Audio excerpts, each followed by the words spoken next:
Hello, everybody. Oh, we haven't done that in a while. Yeah, it's been a minute. I know. Well, welcome back, everybody, to the Decompression Session, episode 6. Kill confirmed it. We just looked it up, made sure we're not wrong. Yeah, so you gotta double check these things. It's important. We're just like, I don't know the number anymore, and it's 6. So if you're still here after 6, congratulations. God help you. Yeah. Also, thank you. You're in it for the long game. We're in the end game now. So it's not even close. Not even close. I was gonna say no. We have only barely begun, but it's good to be back, everybody. It's excited. You know, it's December time.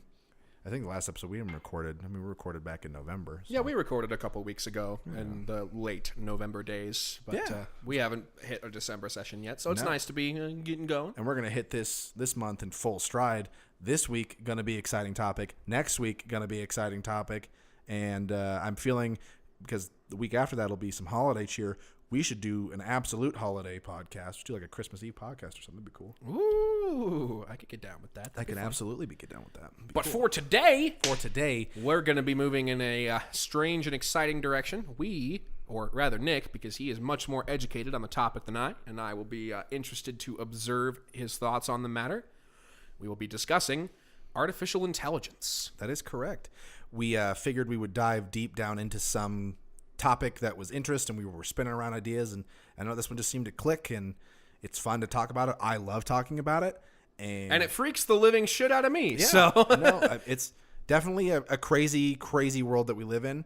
And there's never been a more exciting time to talk about AI. Yeah, dude. To me, when I think AI right now, I think that fucking Google demo they did this year with like the duplex. Collar, yes, the collar that like perfectly impersonated a human. Yeah. Like that's creepy and awesome. Like right.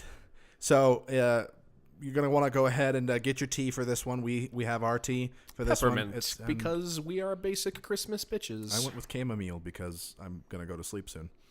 But wait, did you give me shit with caffeine in it? No. I mean, okay, good. Green tea's got like a third of peppermint, not peppermint, like of caffeine. It's so negligible you won't. Okay, you yeah, won't feel it. I'll be fine. But yeah, so diving in, that's actually a good point of reference to kind of start out the conversation here, talking about artificial intelligence. Was earlier this year, Google rolled out the demo for what they're calling, I believe it's Google Duplex, is the official title of this brand new artificial intelligence assistant that rolls out with the Google Assistant Suite. So Google Assistant Suite, you know, is on all Google devices or Google Now, where you can go to the Hey Google thing and it triggers and you can ask it questions or whatever. This is an extension of that. And the level at which it functioned was so horrifying and cool at the same time that it put off so many people, and it put people in two different camps about how they felt about artificial intelligence. Because this is honestly usually the first time that people get exposure to AI is this idea. Yeah, dude. Like last week we did the nostalgia talk, and one thing we mentioned in our nostalgia was Mass Effect. I have gone back and been playing that game. And in that game, there's a very interesting distinction between what the game calls a virtual intelligence, which is just a very advanced program that can approximate human functions to interact with its user, and artificial intelligence, which is like, this thing's alive. Yes. And so the Google Duplex reminds me more of the virtual intelligence, but still, it's just like, it's spooky. Like, it's really spooky, you know? We're at a point where, so in case you haven't watched the demo, if you want to watch a really cool, interesting video, go ahead and stop what you're doing, go on YouTube and look up, or you can do it while we're talking here, and I'll walk you through it. Is look up Google Duplex demo, and I believe it was Jamie, pull it up. Yeah, go ahead, Jamie, pull that up for me. When we get the live video section, which we're working on, by the way. Surprise, Kyle. Wait, what? You didn't tell me that? Yeah, we're working on it. Oh, God, we're going to have face cam. We're going to figure it out. But I'm so fat. Same. But in the demonstration, the user uses it, and it's kind of touted as an appointment assistant. So it's for people that have a really busy life, and the demo goes, okay, Google, book me a haircut. And that's like the first demo, I believe. I think there's 3 or 4 of them that they do. But what the Google Assistant then does, or Duplex in this instance, takes that idea, goes, okay, let's call the hair salon. So it calls the hair salon that you want to go to. When it answers the phone, it doesn't sound like a traditional, like, because when you think of virtual assistant, you think of like Siri. Text-to-speech function. Yeah. AI. Or how dumb, like, I mean, when you hear Siri's voice, it's discernible that is definitely not a human voice. For sure. You can tell right away, oh, that's a computer. Or like the Google Maps voice. Yeah, it's meant to sound human-like, but it definitely is robotic. It doesn't have flow. It doesn't have nuance, like syntax and diction that we carry and you have in your own personal way of speaking. And that's where this thing gets kind of crazy, because when it answers the phone, it takes note of how the user answered the phone on the other end of the call. So it determines based on solely like the pitch and tone, how the mood of the person that it's talking to. Oh, that's so creepy. So it knows to gear itself in a manner towards that. And it's talking and it's asking to book a haircut appointment for the client. And the best part about this is at no point in time during this entire demo does the woman ever realize that she is speaking to a robot. Well, allegedly, you got to wonder how much of this is scripted. I mean, this is a tech demonstration. Right. There's going to be some woo-woo in there, but like still. If it's not, and we'll get to that in a minute. The importance of if it's not. But in the demo, then the Google Assistant goes on and talks, and it's booking, and it asks like, okay, well, I'm looking to book an appointment for a client. Oh, what's the client's name? Sarah, blah, blah, blah. Well, what time? And she goes, well, anytime between here and here. And then the haircut stylist kind of goes, well, we don't have any times. What about this? The assistant is smart enough to realize that it can't book in this time, so it takes the other time. It knows the service that it wants to book, and the creepiest part about it is during its speech, it has pauses and says and ums to make itself sound more human. Oh, God. Oh, it's so cool, but it's so weird. And that's the crazy part about it. It's like it doesn't have to do that. The machine doesn't it can speak completely fine. It's just it's reading off text, essentially. It's not doing anything other than that. But in this instance, it knows that it needs to sound more human-like and more appealing, so it puts the and 1 o'clock, I think. And it's just, it's kind of eerie. And it does it again with a restaurant, and it fights through an accent. Like the gentleman that answers the phone has a kind of a thicker accent to the restaurant they're trying to book reservations at. And then at that point in time, it's completely fine. And it just handles it. It talks. It makes conversation. And it's learning while it's talking to the person about how it can handle each and every one of those situations. And that's... But I mean, that shit's fascinating. Mm-hmm. But to me, I don't trust that shit in the hands of a corporation like Google that openly wants to work to create a censorship network for China. Like, is this really the company that should have the access to a perfect facsimile of a human being's audio? Like, I don't know, man. It's a lot of difficult questions that this kind of thing opens up. And like, I mean, here's the thing. 10 years ago, we thought the ghetto-ass original iPhone was the most amazing thing ever invented. Now we have machines that can approximate and react to human speech. Like, in 10 years. That's such a small amount of time for such a ridiculously drastic acceleration in technology. Mm-hmm. And, like, are you familiar with the term singularity? Yep. Like where, like for those who don't know, the singularity is the notion that eventually, as technology begins to explosively develop, sound familiar? Yep. Eventually, as humans and technology integrate themselves more and more into a single existence, eventually, the traditional human life and experience as a Homo sapien human being will no longer exist. Humanity and machine will have no more boundaries between them. And like 10 years ago, you would have thought that was a fucking fairy tale, that it could never happen, that it was a fucking joke. And like shit like this, it makes me question. And so my like first of many questions for you is, how much does it scare the shit out of you that these types of technologies are starting to be developed and you know that they're not going to be available to every consumer? You know that they're going to be used to create stratification and inequality the way that every product or service is, because that's the country that we live in. Like, we are literally getting to the point where in 20 years, we could be playing God. Yep. And the fact that we could only be playing God with the richest, wealthiest, or who we perceive as the most deserving, that scares the daylights out of me. Mm-hmm. So to answer to kind of the way I look at it, is we truly don't have a real artificial intelligence yet. Of course not. We're still years away. And but what we have now is still impressive and scary enough. It is scary. And it scares some very intelligent people, which like If you ever hear Elon Musk talk about it, or even I think Stephen Hawking when he was alive, he talked about Stephen it. Hawking. And he warned people. This is the next step in the evolution of technology. Once you open Pandora's box, it cannot go back. It's open. You've created something beyond yourself. And that's where it starts to get into the hot debate about where is it ethical for us to even create this in the first place? That technically, if you can create true, by definition, artificial intelligence, it has creativity, it has sentience, and it has consciousness. And it's not just sentient, it's sapient. Yep. It has emotion, it has cognition. It feels, it knows, it has emotion, it adapts, it's creative. That's the thing that AI struggles with right now is creativity. It doesn't have the same mapping that a human mind does. Because the human mind is the most complex computer ever. Yeah, I mean, we literally are just nature's computer. All we are is connections and electricity, the same thing as a machine.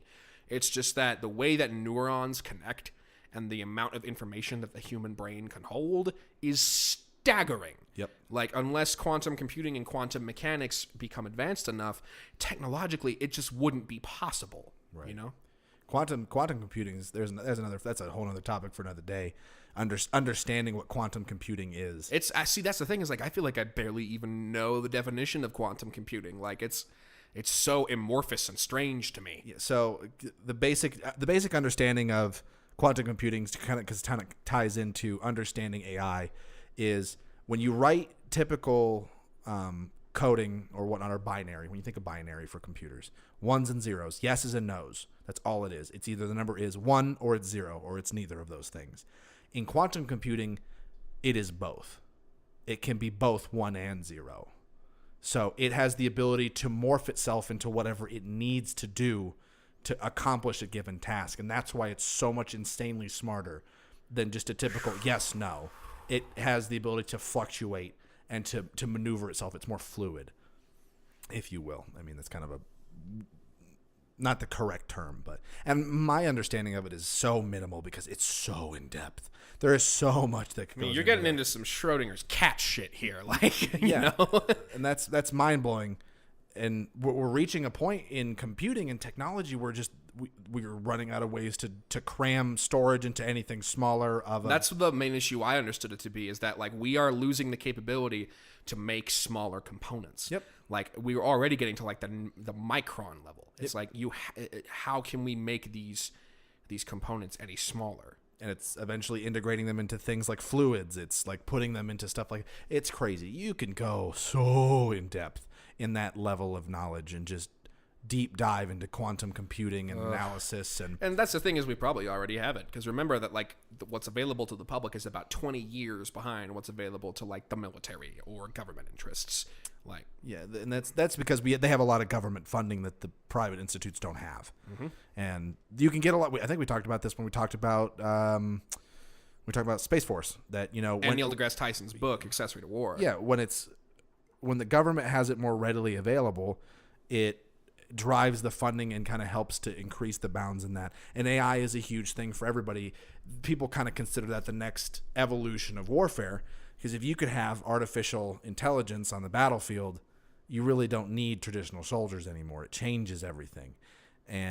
Or if you can integrate them with traditional soldiers, then you have something even more insane. You have organic combatants as much as you do inorganic combatants with fractional reaction time. And that don't feel the compulsory things like fear and stuff like that. They can feel those emotions, but they understand the environment that they're in and then their own bodies and their own self-sustaining interest and can go, oh, okay, I'm just a machine. You can't hurt me. Yeah. And that I can be rebuilt. Yeah. It's like iRobot. That's some crazy shit. That movie was 2005? And that's the thing, is iRobot even missed half the goddamn ball. Like, yeah. If you go back and read the actual Asimov works about robotics and things like that, there's so much more to it than just the film, you know? Mm-hmm. But kind of diving into understanding artificial intelligence and the words that get thrown around, because you'll hear it a lot with like cell phones nowadays too, where you're like, my cell phone has artificial intelligence, or it's got AI in it. Well, it doesn't have true AI. It has what's called machine learning. Machine learning is the process that a machine can take in information, learn consistently from the same algorithm over and over and over, how to do one particular task and do one particular task very well. So, for instance, there was a game, and I can't remember what the name. It's a Chinese board game that they programmed a machine learning thing to do. It's like a 19 by 19 square or 18 by 18 square, and you play. I'm gonna have to. Are you thinking of Go? Yes, it's Go. Yeah. So they taught a machine to play Go, and they had it play thousands of games against itself and against other people. And within, I think they said within a couple of minutes, it had learned the game so well that it was using moves and strategies that had never been created or never seen by humans ever. Oh, that's so badass. Like, oh, that's the thing, man. It's like, this shit scares me as much as it excites me. Mm-hmm. Like, the idea that, you know, I'm going to get really controversial here. Do it. Humans are a part of nature. Everything we do is by extension natural. Like, people don't like the things that humans do sometimes because they think it's destructive or cruel or humiliating, but nature is cruel. Nature is destructive. It's a part of nature. Like, I don't know, dude. Sometimes I wonder if we're just a vehicle for nature's next evolution, and that evolution is artificial intelligence. Yep. And that thought fascinates me because it's like, oh man, there's just so much that goes into that. But at the same time, I'm also an anti-natalist. I think it's fundamentally unethical to have children. And if we are going to create, you know, this thing, this consciousness, allegedly in like 30 to 100 years, but like if we were to create this, like you said, what right do we have just to make this thing for our pride or to say that we did or to accomplish some goal? Like, there's just so much to it.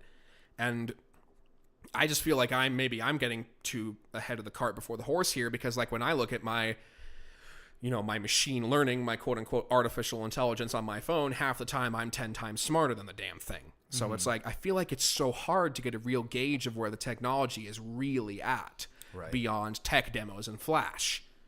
Like, and that's the thing that scares me the most is like, who really knows how far this thing is coming along right now? Mm-hmm. Who has the real answers? And so there's a really good example you can look at, and it's Google is really good at AI and machine learning. They are really good at it. They are putting a lot of money and a lot of time into it, and they're doing it in small niche ways that can allow them into the market that make it accessible to the consumer and make you want it. Take for example, let's look at the Google Pixel phone. So the Google Pixel phone is operating on one camera sensor on the back, where typical most smartphones run on two sensors. And the reason that it runs on just one camera is that it's got algorithmic machine learning software inside of it that makes the camera get better. It learns how to take portrait shots and goes, oh, okay, I'm going to learn to discern hair.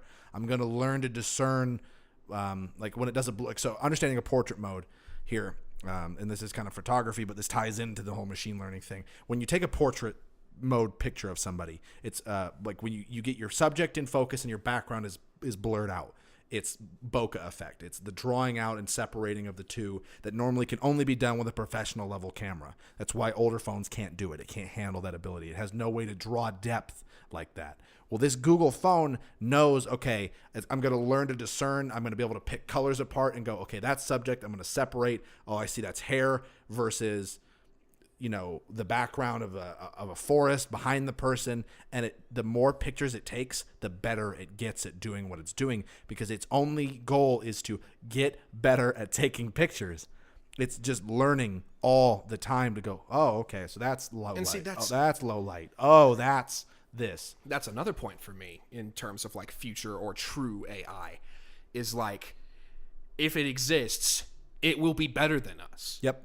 It will be almost a perfect intelligence. And you know that humanity will abuse that. You know that they will try to control it, and you know that they will use it for the wrong ends. If you think that, let's say the singularity happens and man and machine become one, do you really think that governments around the world won't put control chips in people's heads? You really think that this type of technology won't be abused to suit the needs of the few? It will. It's a definitive yes. Yep. And that frightens me, because like, if you're going to play God, then the entire human race has to be involved. You can't make yourself an apotheosis and leave the rest of humanity to rot. And that's what humans tend to do.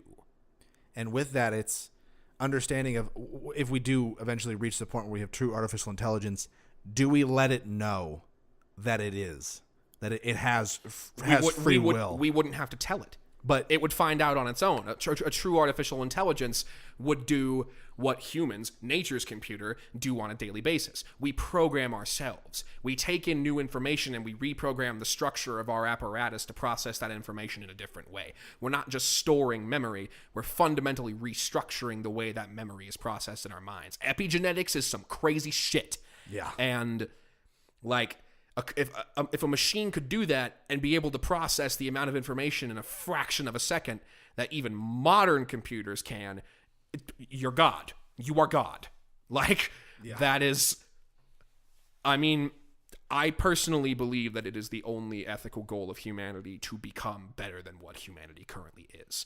But I know that the rest of humanity will not see it that way, and I know that they will think, how can I use this to get ahead? How can I use this to be, as close to perfect as I think I deserve to be, And that's where controversy comes in too about... Maybe I'm just cynical. No, no. Like, your points are valid, 100%.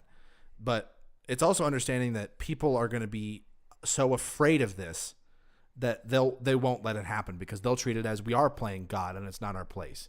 It's not our place to create life and to create something better than ourselves. But we recklessly create life on a daily basis. Oh yeah, but we don't control it. We don't have direct... Are you kidding? Well, I'm saying, like... We control and manipulate the minds of the children we create with everything that we do as parents. That's why I'm an anti-natalist. There's no way to bring a life into this world and not manipulate it and not subjugate it to something's will. What I'm more saying is that if it was... The opportunity was optioned, and what we're going to talk about, to kind of spoiler alert for next week... Spoiler alert! We're talking about CRISPR and gene editing. And some funky shit that just went down in China. There's a lot that goes into that, and it's the whole idea of making humanity more perfect, because we can never. I'm sure we could eventually truly be perfect, whatever, but perfect to who, yeah, and that by our definition of a standard, what human being perfectionism is.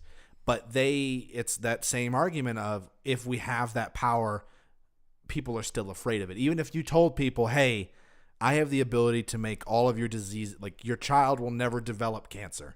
Your child will never have he'll never have a disease. He'll be able to run. He'll be an athlete. He'll have strong bones, and he'll be able to have perfect vision his whole life. And I can give you that opportunity right out of the gate before that child is even born. And some people will turn that off. They will say no. But some of that fear is valid, because it's like, I mean, when does it become too good to be true? Like, what aren't you telling me when you make me that offer? When you remove his ability to ever have heart disease, are you setting him up for genetically predetermined Alzheimer's? When you tell me that he'll be the ultimate athlete with perfect body proportions and it happens. And muscular insertions, are you maybe also not telling me that could fundamentally affect his bone development, and he'll fucking have osteoporosis in his 40s? I have osteoporosis. Jesus. But, like, it's just such an incredibly complex game, and we don't have the full rule book yet, and we're still trying to set up the board. Yep. Yeah, and I think AI will not look like what it's typically portrayed as either. Mm-hmm. In most of the time, and people, myself included, you derive your understanding of what artificial intelligence is based on science fiction. Of course. That's where you draw from. And consistently, usually in pretty much every form of artificial intelligence ever created ever, let's go all the way back to 2001: A Space Odyssey, or... I can't do that. I'm afraid I can't let you do... Yeah.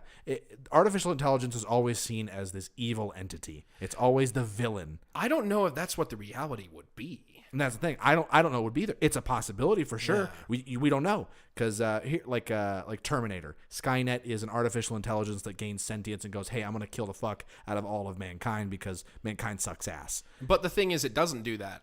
It kills mankind because me, machine, alive, can create, own, directive, human, threat, destroy.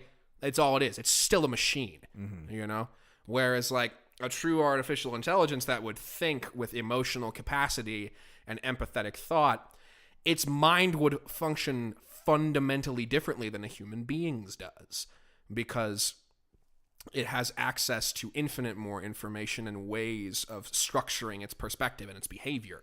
Like, it would probably look at the violence and desecration of life that humanity creates and go, this is horribly inefficient. Like, we could do this so much better. Like, that's what I imagine AI would be. Because if it's just a killing machine, then it's still just a machine, you know? Like, and I think you're onto a point there, but I also think that there's a valid point in understanding that the only way that we have to currently map the way we're going to program artificial intelligence is based on neural connection. So True. we are molding it off of a human mind because that's all we have to derive it from. Yeah. We have no way to create consciousness in this web of other ideas and things. It's based on a brain. It's going to look like a synapse. It's going to fire like a synapse. It's going to think. We're going to make it think like a human, to feel emotion like a human, because that's what we want. You don't want. You want something that feels as... You don't want to create completely alien consciousness. No, something that you could never possibly understand or communicate with. You want something that's relatable and that you could have it would understand you in a way. Yeah. Because you're both, in a sense, you're firing on the same wavelength, even though you're not necessarily firing on the same wavelength. But your base processes would have the same fundamental blueprint behind them. Yep. And that's how it's programmed today. It's called neural networking. That's how they program artificial intelligence. And as I understand... Like, I've heard things about what it can do even just now in its, like, stem cell infancy. And, like, imagine what it's like when this thing comes to term. It's an amazing technology that it's got so many ways that it could spin out. And it's going to all be dependent on the environment that it gets brought into, who is the initiator of it, who is the first person to get it, and then how we treat it once we have it. Because the first thing usually is to be, let's weaponize it. We need to militarize it, because that's what we've done. I mean, that's what humans do. We create these things for new and fancy ways to kill each other. Yeah. It's our favorite hobby. Mm-hmm. And then at that point in time, it's going to spiral into its own thing, and then you start to worry, because the singularity comes from that fact where it's like the artificial intelligence learns that it's super intelligent, so it creates an intelligence that's smarter than itself. Then that intelligence creates an intelligence that's smarter than itself, and it's just this ongoing chain of continual evolution until you reach the singularity where it just exponentially goes in and you've reached peak. You can't. You Honestly, can't go any farther. That's pretty badass. It's just such a fundamentally scary concept because it is a complete restructuring of the meaning of what it means to be alive. Mm-hmm. So I guess my opinion is, out of all of the AI you've seen, or like the depictions of AI in science fiction or the modern era, what is the most representative to you of like, okay, that makes sense to me, that I could see AI being like that? Because for me, I mean, it's well, it certainly isn't Westworld. No, it's not Westworld. Have you seen Ex Machina? No, and I've been told it is fantastic. Okay, everybody, if you haven't seen Ex Machina, go ahead and also pause the podcast and go get it Yeah, right now. See you in 2 hours. It's a phenomenal film that deals. The cast looked amazing. I love me some Oscar Isaac. It's such a low played movie that is built entirely on the idea of artificial intelligence and what we're gearing towards, and it's based specifically on what's called the Turing test. I love the idea of the Turing test. So the Turing test, to come back to those of you that don't know or haven't played the created home by game, Alexander Turing, a British scientist, and he was one of the fundamental creators of like computing technology. He was also responsible for decoding Nazi signals in World War II, and he devised a test that was meant to be administered in the creation of a machine, and this test was to determine if the administrator of the test could tell if it was a machine or not. Could they fundamentally say, this thing is not alive? Mm-hmm. And like, it's wacky. Yeah, and so that kind of harkens back to when we were talking about the Google thing, where if those phone calls are real, and that phone call goes across, and that woman has no idea that she's speaking to a computer, by definition, Google has passed the Turing test, which is huge. And you don't think about that. You don't think. But the thing is, it's only passed the Turing test because of what it was programmed to do. Yeah. At the same time, though, we only do as humans what we are programmed to do by our evolutionary processes and by our currents and connections. Ours just happen to be organic. That's the only difference. And so, kind of harkening back to what you were talking about, with passing the true Turing test, I believe it's the what do they call it? Is it the Chinese man? principle. I think it's something like that. It's the idea behind the Turing test of understanding singular focus. So the test goes that you're at a door and you're fed you have a list of words, and you can put a piece of paper with a written word on it underneath the door, and then a man on the other side of it translate the words into Chinese for you, and he slides it back under the door. And then in honesty, in that room, that guy has the entire, he has access to all of the translation materials he needs to be able to create and translate that for you. But you don't know that. So when you slide it under the door, you just think that it's coming back to you because that man alone knows how to do it himself. It's not that he's got this entire wealth of knowledge that he's deriving it from behind the other side. And eventually you'll learn that if you tried to go, oh, okay, well, I want you to convert this into German. It doesn't work. That's the whole thing with machine learning. That's how you categorize machine learning versus artificial intelligence. Is machine learning, it's the game of Go, where you could take that game of Go, and I think it's 18 by 18 or 19 by 19, I can't remember, and it masters that skill set. In minutes. But if I take that board and I make it 20 by 20, it doesn't know what to do. It cannot function. It has no concept of how to deal with this whole new method. That just trips me up because it's not hard for human beings to be tripped up by the same things in the same circumstances. Our apparatus has its limits too. Ours are just more extreme than what the current average machine can achieve.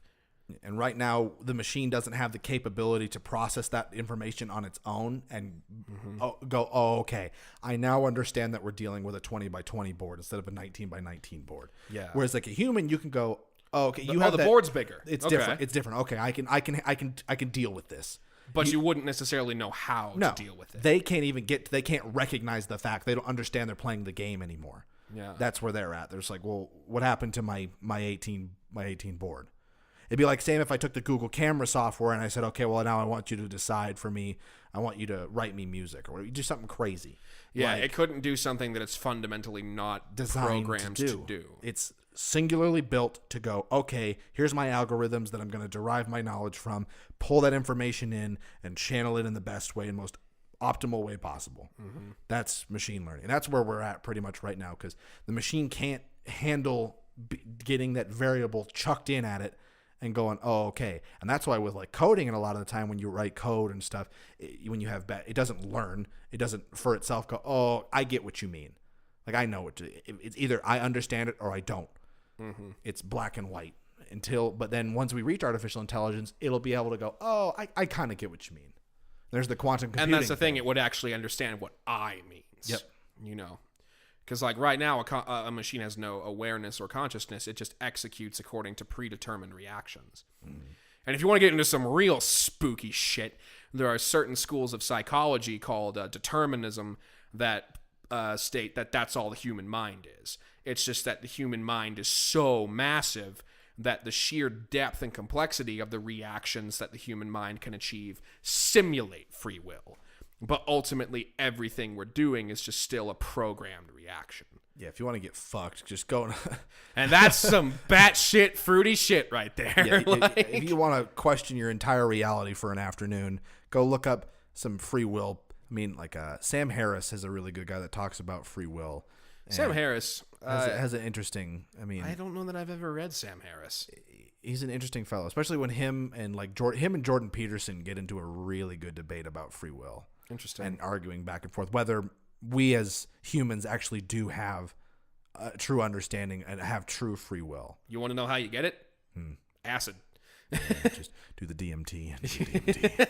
I mean, like, I would fully accept the idea that for a lot of human existence and a lot of humanity, the idea of true thought doesn't compute for most people. It's just reaction, But, through training or through experience or, frankly, through substance in some cases, those boundaries get broken. And the way that you process becomes fundamentally different. Obviously, you can do too much. You can't uncook an egg. But at the same time, you have to break a few eggs to make an omelet. So, thank you. There's another, based on that quote alone, another AI that I thoroughly enjoyed, mostly because it's voiced by James Spader. Fucking Ultron. Dude. I just love the way they handled Ultron because he literally is just all the worst instincts and behaviors of his creator, but with pure killing intent. Like, he just is a metal Tony Stark. And it's fucking really well done. And there's the concept too is, well, what if the created takes on the personification of the creator? That it learns that instead of it's going to develop its own personality, it's going to derive itself from those that made it. Which is fundamentally natural for children to do with their parents, for new to do with the old. You define yourself in light of what came before, and then you advance in ways that the previous iteration of whatever you are couldn't or wouldn't think to do. No. That's the whole point of progeny and evolution. You know, you are solely kind of the product of the upbringing that you have, I feel. Like your personality and genetics is a big part of it. Yeah, it's a massive, scary part of it. Yeah, 23andMe, come on, go ahead and sponsor the podcast. But I always wonder if those genetic testing companies are just a fucking scam. I always wonder that too. And also, I just refuse to take one because I don't want some jackass to have my DNA on file somewhere. Yeah, I've accepted the fact that I'm in the grid.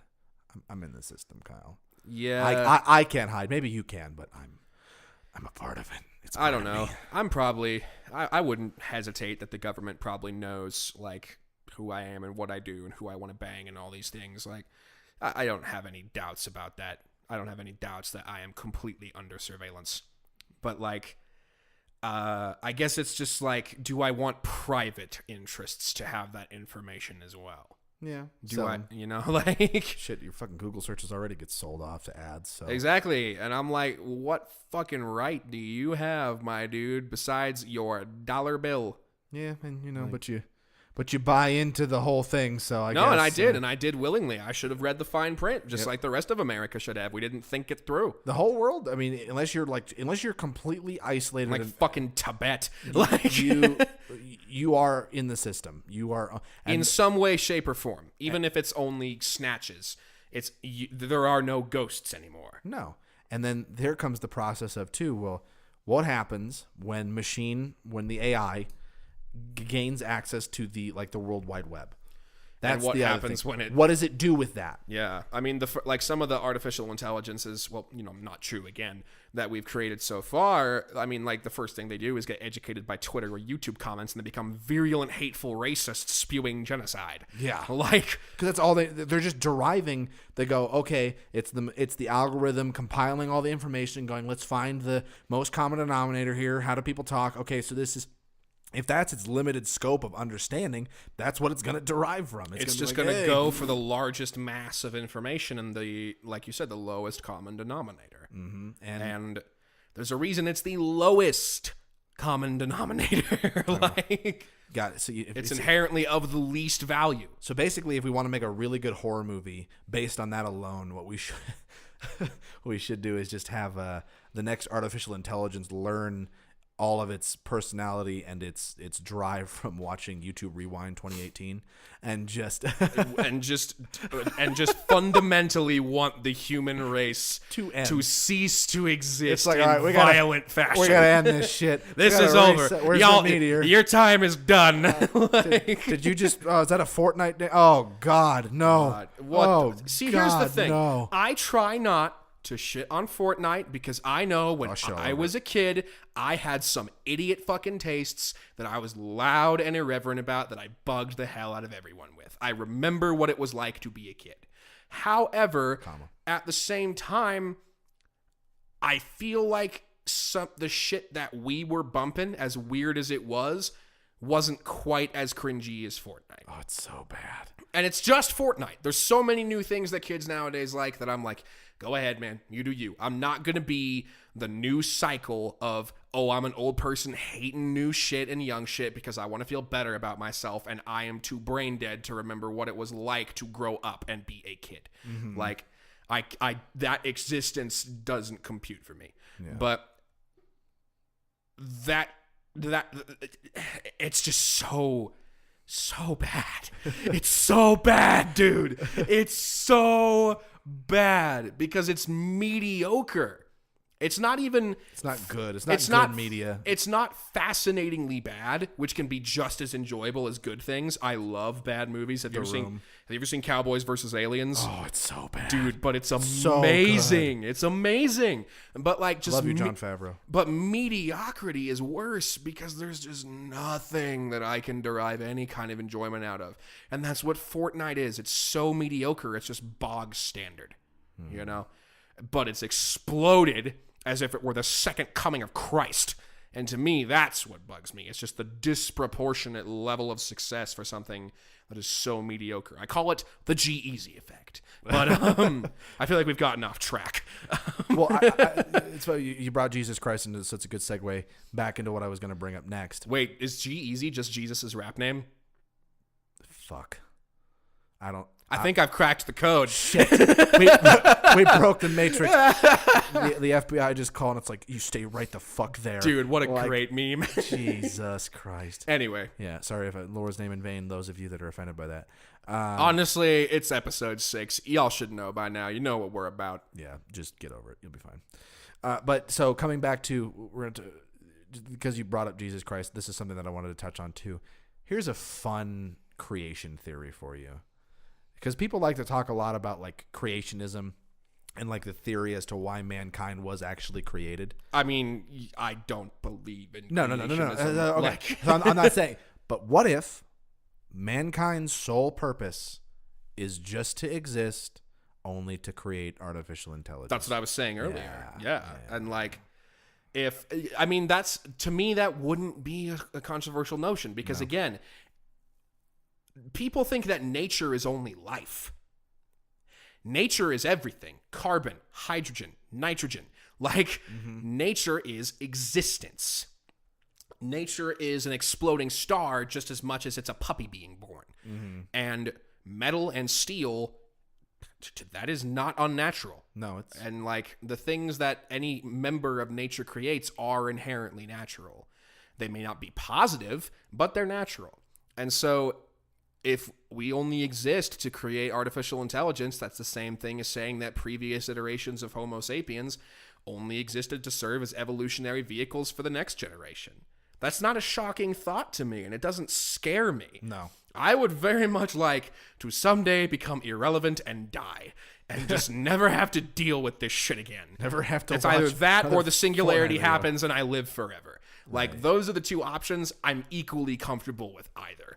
Like, but I'm just not scared of change. No, you know? And I'm right there with you. It's like, I'm definitely not scared of death. If that's the true meaning of what mankind's existence is, then that's a noble calling. Yep. If to create an existence that is that advanced and that perfect, it would mean that our destiny is to play God. Our destiny, that we are God. Our destiny is to become the creator of God. Yeah, see, and that's like, see, this is the kind of shit that you like. I like talking about stuff like this because it actually is some kind of meaning to me. Like, what's my meaning in life? To pop out a couple of kids, fall in line, get a shit job, and just like cease to exist? Nah. Like, even if my existence has nothing to do with artificial intelligence, even if I just die like a regular person someday, that's fine. As long as I didn't waste my life being a drone. Like, you know? 9 to 5. 9 to 5. Yeah, dude. 9 to 5. But all the time. And I definitely understand that, like, I am very fortunate that I even have the ability to think that way. There are so many people who their time or their life is in such a fashion that that type of thought could never physically occur to them because the state that they're in is just as physical of a condition and a disability as a broken leg keeping you from walking. The mind is an organ like anything else. And, well, it's actually a muscle. But when it ceases to have the same circumstances available to it to perform its normal functions, of course it's going to break. And that's not some sign of weakness or cowardice. It's like, no, it's just natural biological function. It's a muscle. If you don't train it, it gets weak and it can't function as good. And obviously you can train the brain to be ridiculously strong. And there are some people, for whatever reason, who have that same level of control in a natural extent. And there are some people who, for whatever reason, because those connections don't exist in their mind on some kind of level, they may never be able to reach that point. Like, but everyone can be more than you are. It's just whether you want to be, that's entirely up to you. And that's a blessing that you have. But so many people in life either accidentally or willfully choose to put themselves in situations where that choice no longer exists. Yeah. You have a couple of kids and suddenly, your ability to have choice and time is completely rewritten. And then if you're like most parents, you want to be a fucking cunt and lord that over everybody like you're some kind of new savior away from me. because you are like just new Jesus because you decided to pop out a sprog. Like having a kid Everybody can do it, people. Having a kid is a totally normal thing. It doesn't make you special. It doesn't give you special privileges, and you chose to do it. Or Don't maybe you didn't, ever but you still made the choice. You could have given it up for adoption. That's true. Like, It's true. You chose to, I'm just have saying, the like, intercourse. that's very cruel of me to say, but I'm a cruel person. Like, I'm a realist. Like, That's real ultimately, talk, on some level, there was an aspect of you that chose to create that life. So, like, own it, because obviously you wanted to, so cherish it, but don't expect me to treat you different because of it. I mean, you telling me that you want to have a kid is just about as interesting to me as telling me that you want to get a new Subaru. Like, it's just a thing. WRX, bro. It's just a thing that people do. It's not interesting. Have you seen my WRX, bro? I don't know. Have you ever seen me vape in my WRX, bro? Oh God. I feel like all Subarus just come standard with a vape pen and a snapback flat bill. A vape pen with way too much nicotine content and the wattage turned up too high. Like Fucking Vape Nation, so fucking Vape Nation. like fuck you. Nah, dude. If you're Don't one get of me those wrong. people, fuck you. Vaporizing is an amazing technology, and I would much rather people vape than kill their fucking lung tissue with the types of smoke available to them. Unless it's cannabis, because that shit doesn't really cause you cancer, depending on what you smoke it out of. But, it's just like when people just want to be smug. They want to lord shit over other people and be superior. And I know that I come off superior a lot of the time because I'm a very opinionated and direct person. But I'm not trying to make myself better than anybody. I'm just trying to communicate ideas. Well, this is just me speaking real. Like it's not. Yeah. Not, I don't say these things because I think I'm better than you. or my opinion's more valid than I your may know opinion. something that maybe you don't, but that Right. doesn't make me better than you. No. It just means that my experience is different than yours. My knowledge basis has a different foundation than yours, and I'm sure there's plenty of things that Dude, you know there that are I don't. That Dude, I there know are that you some don't. people that I have met whose society has labeled dumb as a fucking post, and they can do things I couldn't dream of doing. It's the Einstein quote. If you ask a fish to climb a tree or whatever, like the whole quote goes, it'll spend its entire life believing it's stupid. And that's some real shit. That's true. Different people have different strengths. The difficulty is that, like, when people start to get aware of things, maybe they want to do things that aren't their strengths. Maybe they want to find meaning in different things. And that's a very difficult and sticky situation because it's like, maybe there's not room for that in society's mind because society is a life form like anything else, and it is violently self-preserving. Yeah. So here's we'll call this the last topic of the artificial intelligence spectrum of a question that I would love your opinion on. Okay. So if we reach human and machine integration, what does that look like to you? What does that world appear to be? Because that's like the thing is people define that, but then you go, well, what does that mean? Does it mean that Are you familiar with the concept? Oh, shit, fuck. punch in the microphone? I'm so sorry. I am familiar with that. I do that quite often. Are you familiar with the concept of a Jupiter brain? No. A Jupiter brain is the idea of like a planet-sized supercomputer. Okay. And because people used to think that that's what was inside Jupiter beneath all the smoke and, gas and storms. That's interesting. It was a theory. Cool. But it's the same thing as like a Dyson sphere, like a machine that could encase a star and harness its energy. Right.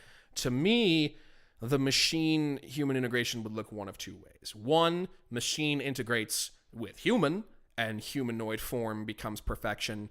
Or human integrates with machine, and humanoid form ceases to exist.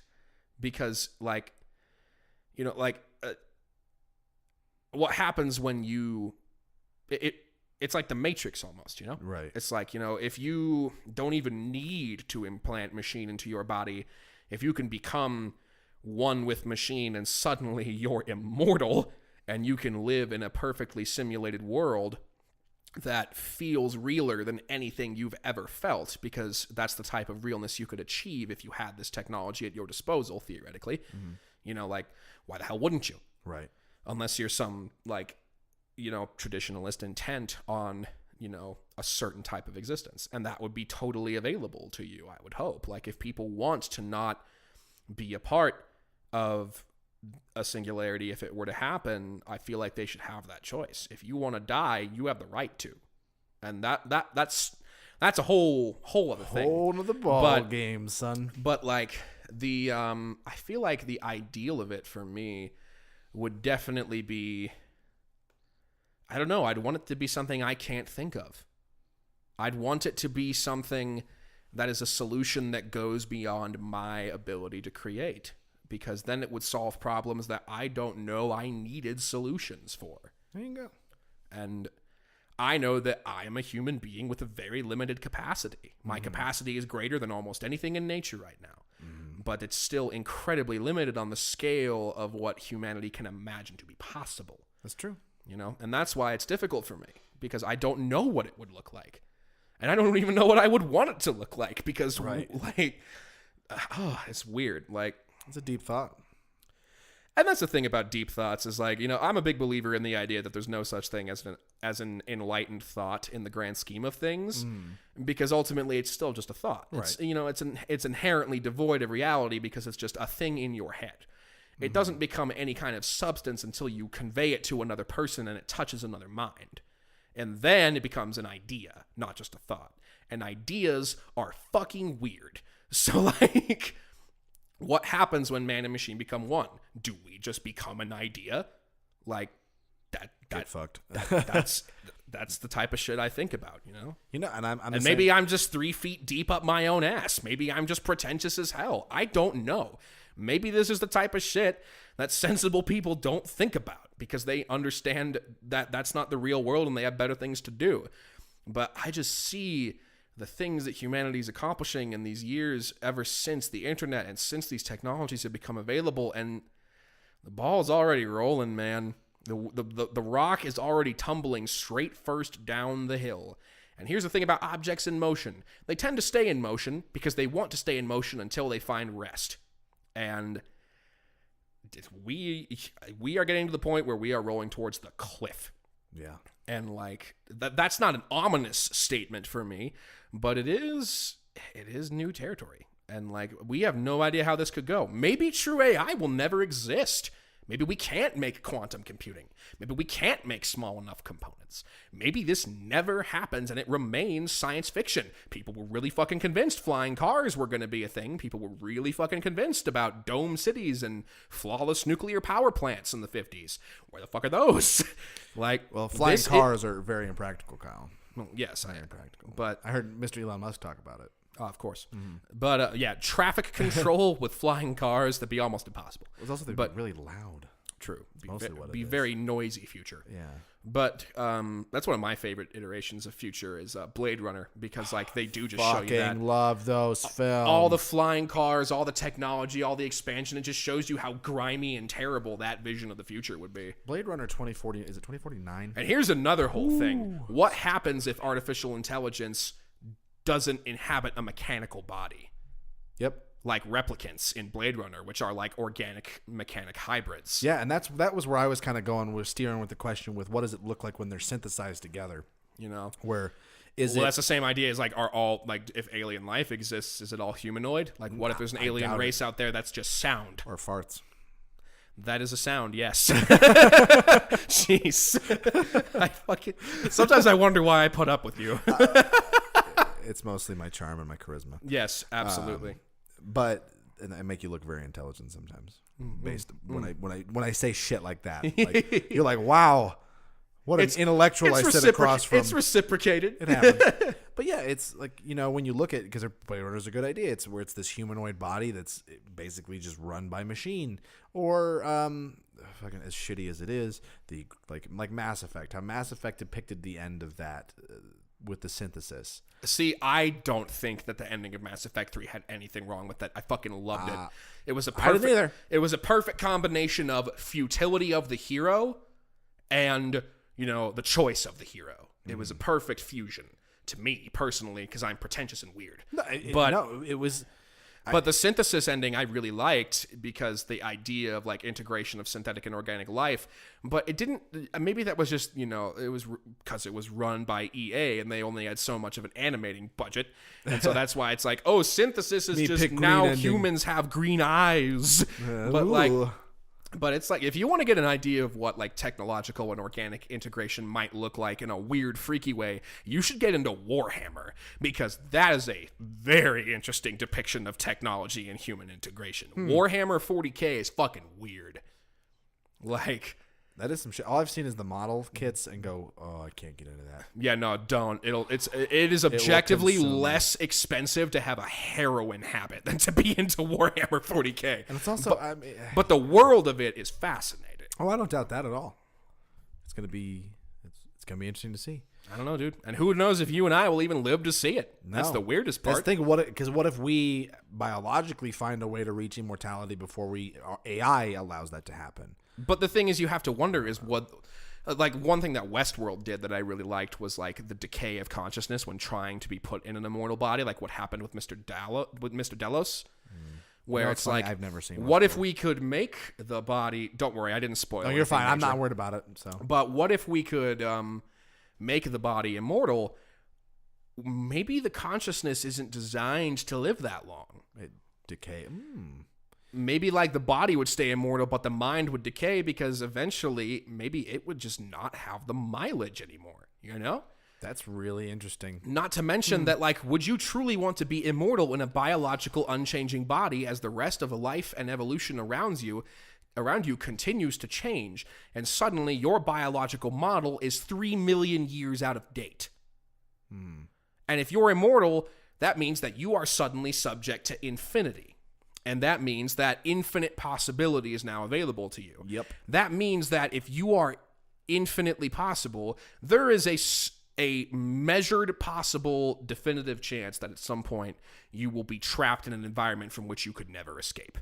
And you will be infinitely, immortally aware of it for all time. Get fucked. Like, when you put yourself in the realm of infinite possibility, that means everything can happen. Yep. If I can think of it, it can and will happen because if it goes forever, eventually it has to. Yep. That's just sheer probability. A defined infinite limit, yeah. And so, like, that's the crazy shit. It's like, infinity scares me more than artificial intelligence. Yeah, I think we could spend a whole episode on just that. Yeah, but I think we'd get so fucked up. We'd walk away from that so fucked up. Changed men. Ooh, because you go deep, and when you go down in there, it's like Inception. When you go down into like the deep levels, and you're down there for a long time, it's hard to come back. Yeah, it changes you. And eventually, it's easy to do that here, though, because we can just accept the fact that, we're just a couple of white guys talking some shit on a podcast. But, like, imagine being Nietzsche and you fucking are trying to deal with this and you work yourself into a psychotic break with these thoughts, Right. Like, there's some real world consequence there. Yeah. But, well, speaking of the real world, I feel like we should probably get back to it here pretty soon. Yeah, we've had a very nice episode. Yeah, and we're drawing on the end of it, so I think it's as usual, conclude with everybody's. I don't know if it's everybody's favorite segment. It's certainly mine. I'm just gonna pool and say that out of the 5 of you, that you all thoroughly 4 out of 5 of you recommend it. So 4 out of 5 of you will recommend the last segment of our podcast, which is where we share the things that we've been excited about this week. And Kyle, I know you're excited to share your stuff, so why don't you go ahead and dive right in there, buddy. Sure. Thank you. Oh, you're so welcome. What I have been watching this week, I could cheat and say Mass Effect because it is just as much of a movie as it is a game. Mm-hmm. But I don't know. I've been getting a little weird lately. I decided to watch through the Star Wars sextilogy 1 through 6. Oh God! I don't know why. I was just like, I'll watch one a day. Hop on the elliptical bike, get some cardio in. That's fair. And like, I don't know. It's been kind of fun. I like it. I even like the prequels. I like all Star Wars because I know that all Star Wars is bad. So I'm going to get out of it what I want. I didn't mind it. The Last Jedi was the one that was the only one that's got me where it's like because it was the only one that had like Star Wars 1 through 6 were just weird ass movies. And episode 7 was like a weird ass movie that was baiting for nostalgia. And episode 8 was a weird ass movie that was baiting for an agenda. And that's where I'm like, I'm not about that. I'm not opposed good. to your agenda or what it believes, but like maybe Star Wars ain't the fucking place. Like maybe Yeah. just put in the new things that you want to put in, but just have them be there. They don't have to scream at the camera that they exist. Let them speak for themselves, you know? Yeah. Characters, ideas, like that's what an agenda is to me, is something that must speak instead of letting it be observed. Yeah. So Star Wars is what I've been watching. Star Wars, okay. And then what I've been reading, I found this really weird book that I was recommended to me on Reddit before I deleted my account. And Smart. yeah, it was turned into just bad. It's dark. It's a dark place. We just don't go there. Just not good. Avoid it. And so it's this book called 2666. It's by I believe he's a Chilean author named Roberto Bolano. Probably Bolaño because it has a little wiggly over the end. Yeah, I'm so sorry for our pronunciations of these words. Yeah, I'm very. I apologize. So sorry. But the author is no longer alive. This was his final work. It was released posthumously. And I've only gotten a little bit into it, and I'm just wondering what the hell it is. And I'm really fascinated. But I couldn't even tell you what it's about right now because it's just very strange. And then what I've been listening to, hot fucking damn, Anderson .Paak's Oxnard. God, Lord Jesus, this album is probably one of my favorite albums of the year. Everything about it is good. Every track. Mansa Musa. Fucking tense. Fucking Who Are You? Sweet Chick. Fucking trippy. Like that J. Cole feature on there. Oh my God. Anderson .Paak is one of my favorite modern artists. He's the fucking spice, dude. If you haven't listened to Anderson .Paak, go listen to his features on Dre's Compton. Go listen to Malibu, especially the song Come Down, and then get Malibu is so good. and then get Oxnard in your life because God, it is so good. So good. Oh yeah. No, it's definitely worth your time. Coming from he's not wrong. I'm sorry I'm gushing. No, seriously. But I can't help it. You're not I fucking love wrong. it. It's just such a great, balanced, all around awesome album. From beginning to end, it doesn't skip a beat. It's a rare feat nowadays where you get an album that you can consistently go end to end and go, wow, there was not a single moment in that album that I was like, I didn't really feel that. Yeah, like, dude. Throughout. Could 100% agree with you. Absolutely. Totally agree with you. So, Master Nick, your trio. Yes. So I guess I'll work backwards. So what I've been listening to is a wonderful audiobook. I've actually been Audio. yeah. So Mixing it up. I love audiobooks because they help with my long drives to work. Because I've got like an hour plus commute there and then an hour plus back. Yeah. So I've got a lot of time to stew in my own noggin. And so a good audiobook is a option or a great opportunity for me to kill a lot of time. And the audiobook of choice at the moment is by a motivational speaker by the name of David Goggins. And if you have never heard this man speak or motivate, I have not been this motivated to do shit in so fucking long. This guy, it's so good. So the book is called Can't Hurt Me is the name of the book. And it's his journey of growing up in an abusive household and how he transitioned that into becoming a Navy SEAL and then becoming an ultramarathon runner. And if you don't know what an ultramarathon is, these are 100+ mile races. Otherwise known as you're going to have no knees by the time you die. You're going to piss blood, basically. Yeah. But it's just such a well-written book that it perfectly encompasses this man's drive and perseverance and talking about, hardening your mind to be able to take things that you can never, the body you think is beyond you. The man went through 3 hell weeks in BUDS, which is the SEAL training, within 12 months. That is insanity. People fail out of BUDS the hardest motherfuckers on the planet do not make it through this fucking course. And this guy had to do it 3 times. Like, fucking yikes. Yeah. And the 3rd time he did it, when he went through it afterwards, he did it on 2 broken legs. He had shin splint fractures on both of his shins, and he would come in 2 hours early every day. This is where I heard about the guy that got me so motivated. Yeah, he had such fractured shins that he would come in and he would put on 2 compression socks and then duct tape a cast onto his legs before he would go out and run. Dude, that's just not. That's the type of shit that you only do if it's life or death. Yeah. Like, but that was for him. This is the only thing I can see myself doing in life, and I can't go any farther back. And the audiobook is amazing because it gets read, and then during sections of the book they break and they do like a podcast on the audiobook where they're talking to David, and the author or the guy that helped him write it are talking about, why did you choose to write that in your book? Well, what experience did you derive from that? And they have at the end of each of the chapters, they do like challenges that kind of help to motivate you, or kind of just to give you a physical manifestation of how you can take the lesson. Manifestation. I could talk about that for fucking hours. Right. Like the one that I just finished up, and because I'm only partway through the book, is it's a whole the whole chapter is called Taking Souls. Like that's the idea, the concept of being able to be in a one-on-one or a confrontation with an idea or a person, and knowing how to manipulate to gain a tactical advantage over the situation, and then taking that person's fucking soul by knowing what. That's some edgelord shit right there. I swear to God. And it sounds so weird, but it sounds pretty psychopathic. Well, yeah, but so the way he looks at it, so the example here is like, but again, this guy was a killer of men. He's a taker of lives. Yeah. So when he's in BUDS, when you're in those kinds of training, and BUDS is the Navy SEAL training for those of you who don't know what BUDS is.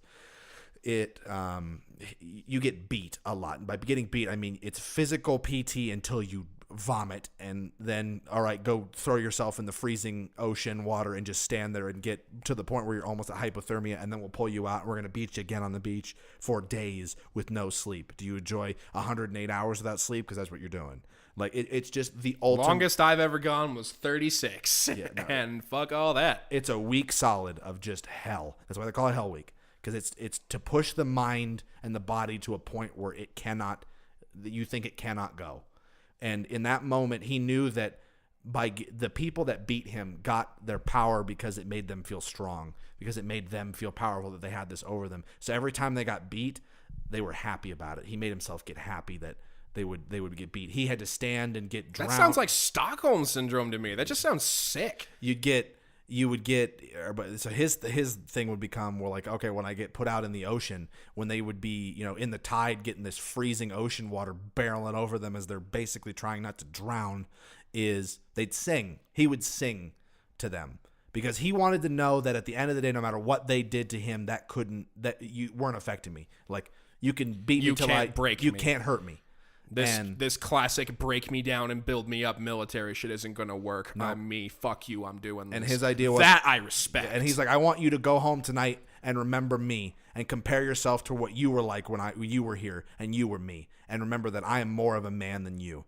And I want you to that's such a masculine thing. But it's like, I have to be macho. I have to be bigger than you. But it applies across the board, like a job situation. It's, if there's a thing that's controversial to you, or something an idea that's challenging you, it's how can I approach the idea, use that as an advantage, and then take its advantage away. And that's basically the derive factor, at least of that only that portion. You should send me a link to this. I most certainly will. I'm getting curious. It is. It's good. So that's what you've been listening to. Yes, reading new George R. R. Martin book. Actually, I'll bet you fucking $5, even though I don't know shit about it. It's no way it's book 6. It's not book 6. God, he is going to die of old man or diabetes before that book is ever finished. Yeah, but it's called Fire and Blood is the name of the book, and it's the entire history of the Targaryen family. I mean, that is pretty cool. Yeah, it's just cool backstory, mostly because I'm just sitting here eagerly anticipating season 8 of Game of Thrones, and I need something to fill the void in my life. Dude, we should do an episode of Game of Thrones. We should just watch the whole series again, just beginning to end. Again. I'm down. Remember, I haven't seen seasons 4 or 5. Oh, get fucked. Yeah. I've only seen seasons 1 through 3, and then I've seen a few episodes of season 6. And then I've seen all of season 7. I was so glad I got to be there. I think I was there when you got to watch the Battle of the Bastards for the first time. Fuck. Don't bring that shit up, man. Don't take me back there right now. We got to end this. We can't keep going. We'll be here all night. So that's what I've been reading. So there's that guy. And then in terms of watching, I also have immersed myself back into the world of Dexter. And that is You also sent a me slick that race snap, you fucking sociopath. Yeah. My first girlfriend that I had in high school that was like a serious girlfriend, that actually mattered. I showed her the first episode of Dexter, and she almost broke up with me. She was like, "What the fuck are you on, dude?" Like, This is a master class of television for the sure. first 3 seasons are. And then After that, I'm going to be direct. I'm going to be controversial. Yeah. It is not worth your time from season 4 onward. It maybe like season 7. It takes too many shitty creative risks, and it fundamentally destroys everything that made the show good. It's not like a deconstruction to like explore new ideas or to challenge the status quo. It's just let's be edgy and different, and it breaks the show. The ending of season 3 is a much better conclusion than the ending of any other season. Watch the first 3 seasons. I agree with Nick because they are damn good television. Season 2 is and arguably Michael one C. of the Hall best. is a joy. Yeah, season 2 is arguably the best season of that show. I think it's season 3 or season 1 because the plot Delta twist too. reveal in season 1 is jack shit insane. Yep. And his relationship with Edward James Olmos. God, I can't remember his name. He was also Senator Bail Organa in Star Wars. Jimmy Smits. There you go, Jimmy Smits. Jimmy Smits is in season 3, and his character is excellent. So. Oh yeah, so definitely, if you have not ever watched Dexter, all the seasons are available on Netflix now. So go ahead and check that out. So going back to summarize my stuff, go watch Dexter on Netflix. Go read Fire and Blood by George R.R. Martin. And definitely, most definitely, check out Can't Hurt Me by David Goggins, the book or the audiobook version. Highly recommend the audiobook version because you get that extra. It's basically like a director's commentary version of the book is the way I look at it. Word. Yeah. And then your stuff. And for me, if you, I don't know, enjoy life. if you live under a rock or something, or if you're one of those pretentious people who think you're cool because you hate popular things, go watch Star Wars. If you're looking for one of the strangest books you've ever read, go ahead and check out 2666 by Roberto Bolaño. And if you're looking for what may go down as album of the year for me, go check out Anderson .Paak's Oxnard, because you will not be disappointed unless you just fundamentally hate everything about rap, even when it's good. And on that note, it's been a pleasure, Mr. Gibbons. It's been a pleasure, Mr. Nick, as always. Yeah. Please don't use my last name in these. Anyway, it's been good. It's been fun. It's been real fun. And we look forward to many a moon more. Once again, you can follow us on all of our social media platforms. Not me. I don't have any. Session. It's mostly just at the Decompressed Session for the whole podcast show. Yeah, boy. You could probably find me from there. And just come say hi. And then additionally, content as always is available on YouTube and streams on Spotify as well as Apple Podcasts. And, if you have any suggestions, please let us know. And if not, that's the thing. Like, if you guys have feedback on what we could improve, we'd love to hear it. We're only 6 episodes in. We're still brand new at this shit. So please help us out. Give us some ideas. Oh, definitely. All 3 of you. We love you. You're great. Stay beautiful. And we look forward to being back here hopefully next week to talk about some CRISPR. And until then, stay beautiful and enjoy it. Peace out, everybody. Peace.